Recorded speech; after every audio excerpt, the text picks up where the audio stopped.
For these problems, we're going to look at an SSA triangle, which so far we've had angle side angles. So we've been able to determine all three angles.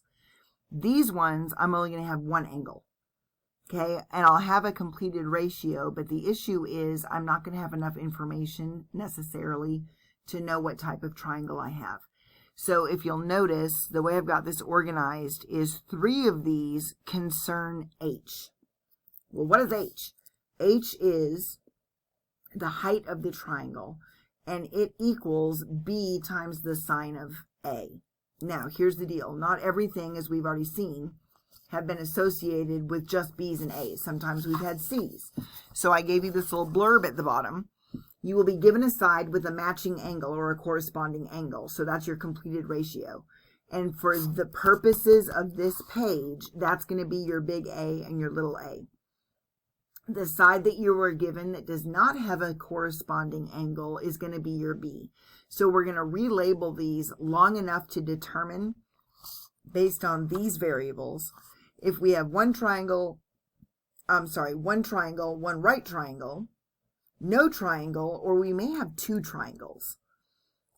So the easiest thing to do right off the bat is determine if I've got one triangle or not. So noting that we have rewritten our variables, if A, which has the completed ratio, is larger than B, then I immediately have one triangle and I can just dive in and use the law of sines.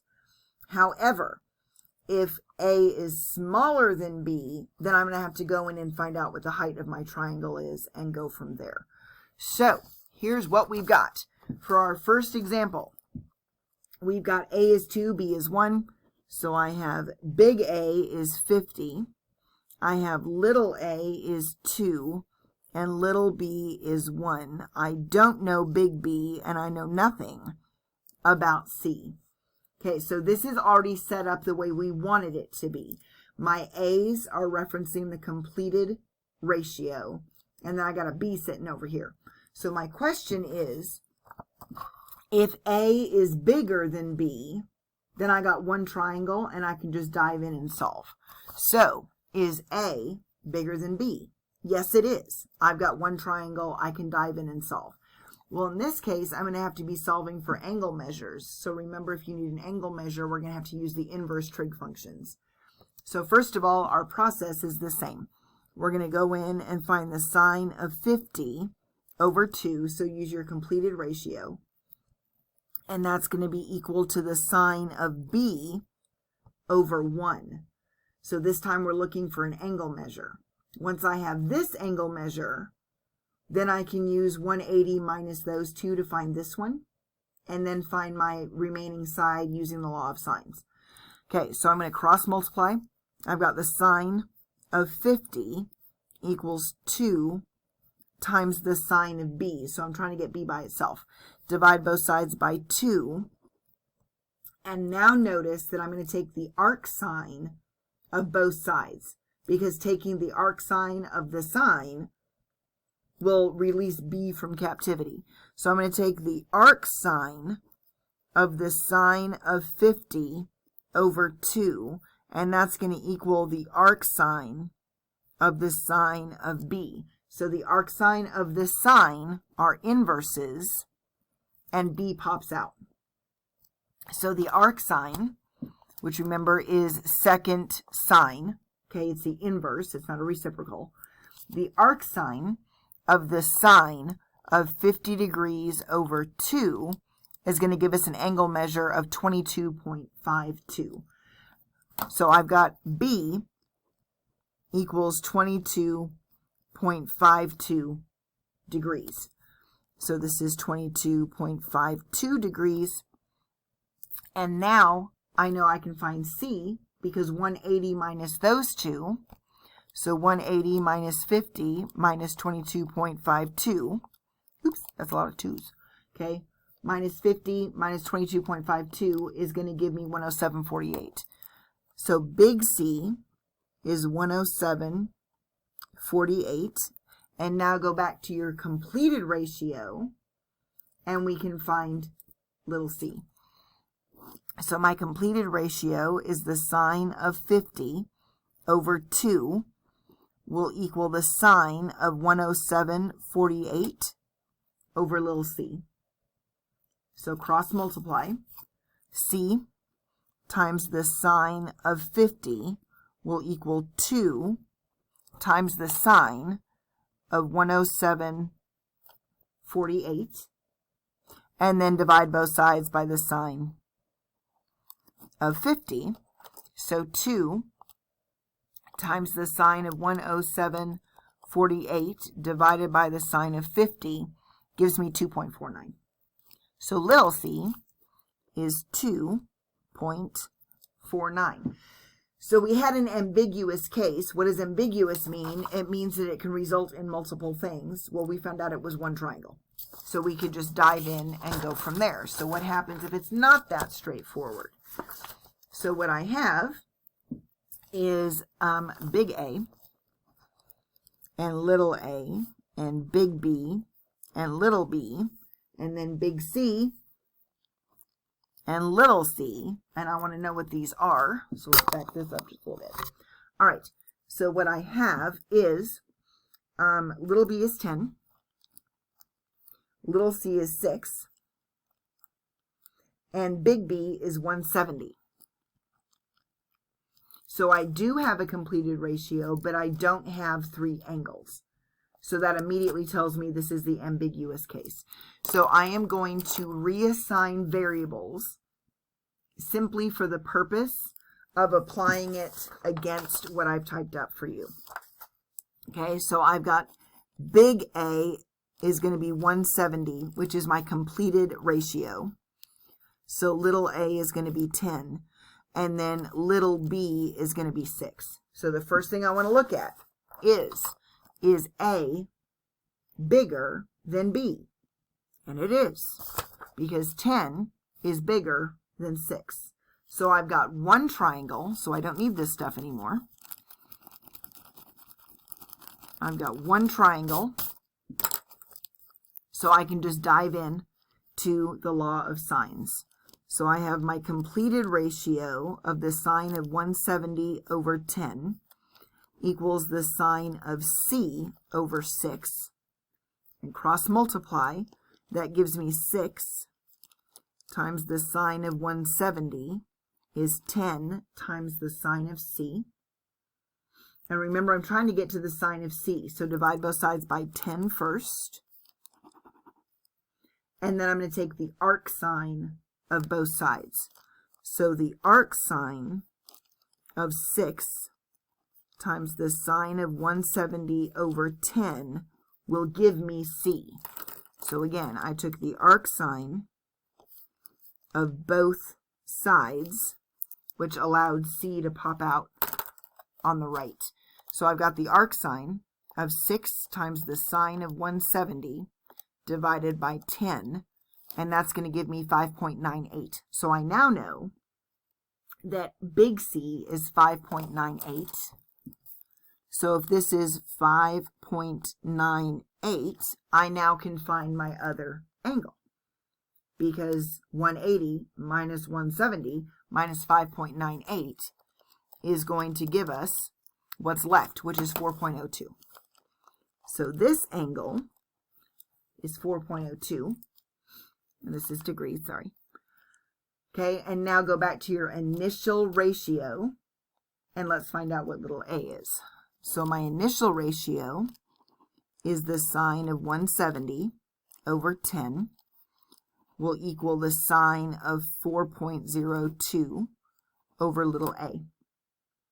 And cross multiply, so a times the sine of 170 is 10 times the sine of 4.02, and divide both sides by the sine of 170, and I'll know what little a is. So 10, that's hard to see, times the sine of 4.02 divided by the sine of 170 gives me 4.04 as a side length. 4.04. All right, so we've had 2 ambiguous cases that have resulted in just single triangles. So let's see what we got now. I have big A and little a and big B and little b and big C and little c. And I'm told that little b is 6.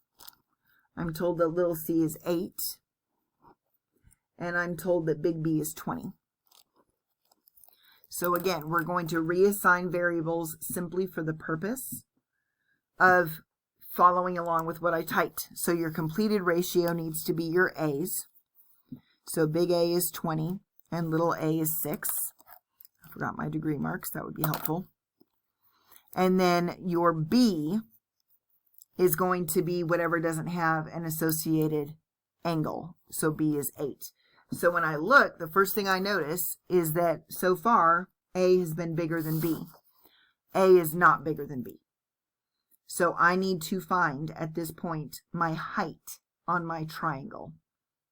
So what you're going to do is take your height is going to be B, which is the side length without the corresponding angle, times the sine of A, which is your only angle that you got. Okay, so my height is going to be B times the sine of A. So H equals 8 sine of 20.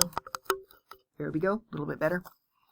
Okay, so when I figure that out, 8 times the sine of 20 degrees is 2.74.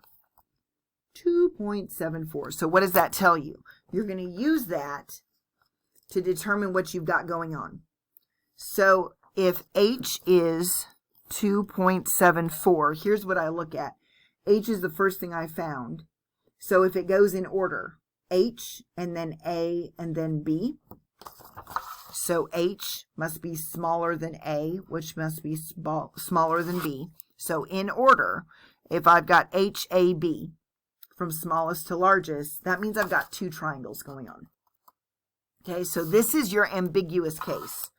Okay, either you're going to have one triangle that has all acute angles, okay, or you're going to have a triangle like this that has an obtuse angle and 2 acute angles. So what on God's green earth do I do? Well, first of all, we're going to erase all the pencil stuff so I can try and keep this on half of a page. And second of all, we're going to build another triangle. So in red, I have big A and little a. I got big B and little b, which is 20 degrees and 6. And I got big C and I got little c, which is 8. So we're going to dive in like we've been doing and do the law of sines. Okay, so I'm going to use blue because I'm going to fill out this blue one first. Okay, so use your completed ratio. So I've got the sine of 20 over 6 will give me the sine of big C over 8. Okay, the sine of 20 over 6 will give me the sine of big C over 8. And I'm going to cross multiply. So I get 8 times the sine of 20 is 6 times the sine of C. So divide both sides by 6. And then take the arc sine of both sides. Is going to tell me what C is. And then here's going to be the fun part.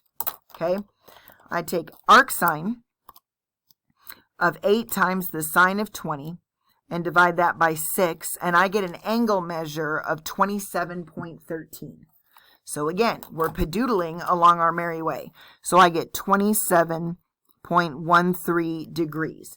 Immediately subtract that from 180, and that's your alternative. Okay, so subtract 180 minus that answer gives me 152.87. So I know that that's the obtuse angle that could be a possibility. So I used law of sines to find this, and then immediately subtract it from 180, and I find out my other angle. Okay, so we're going to finish the blue stuff. Okay, and then we'll go back and finish the red stuff. So let's look at the blue, ignore the fact that the red is there. So I'm going to take 180 minus 20 minus 27.13. wait, minus 20, minus 27. Oops, I keep putting in zeros for no good reason. All right, so I get 132.87. So big A is 132.87. So can I find little a? Yes, I can. Because, ignore all this, I have my initial completed ratio, and I can go ahead and use law of sines here. Okay, so that gives me the sine of 20 over 6 is going to equal the sine of 132.87 over a. So I'm going to cross multiply.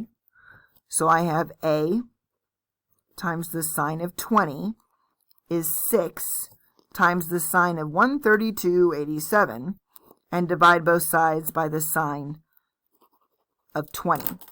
So I find out that little a is 6 times the sine of 132.87 divided by the sine of 20. And I end up with 12.86. So this side is 12.86. So now we just got to figure out the red triangle. Okay, so again, how did I jump to there? This was already given to me. I used the law of sines to find this. And because it generates two triangles, immediately do 180 minus this, and that's going to complete your bigger angle, your obtuse angle. Okay, so now, do I have a completed ratio? Yes, I do. Do I know what A is? Yes, I do, because 180 minus 20 minus 152.87 gives me 7.13. You can see 7.13. So this is 7.13 degrees, just because I subtracted everything from 180. And now I've got my completed ratio, which I'm going to squish in here. So that gives me the sine of 20 over 6 is going to be the sine of 7.13 over A. So cross multiply, I get A times the sine of 20 is 6 times the sine of 0.13, and then I'm going to divide both sides by the sine of 20. Okay, so I get A equals 6 times the sine of 7.13 over the sine of 20. So 6 times the sine of 7.13 divided by the sine of 20 gives me 2.18. 2.18. So this triangle is now completed.